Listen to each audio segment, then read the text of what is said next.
Hello, my name is Harshil Panchal from nearby School of Robotics, Ahmedabad. Today I have made a dune buggy with a steering wheel. It contains 3 motors and 2 sensors. First I will show you.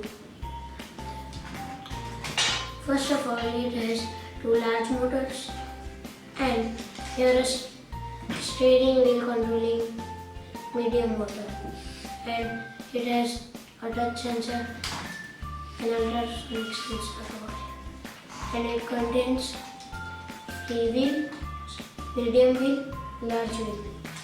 Now I will show you how does it works.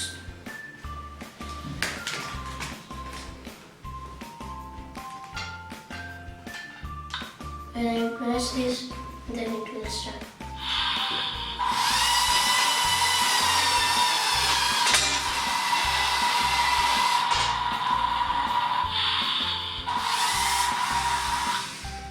And when I will start this, so I can also restart it.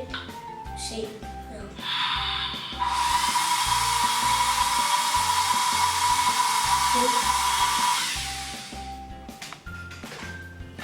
Okay.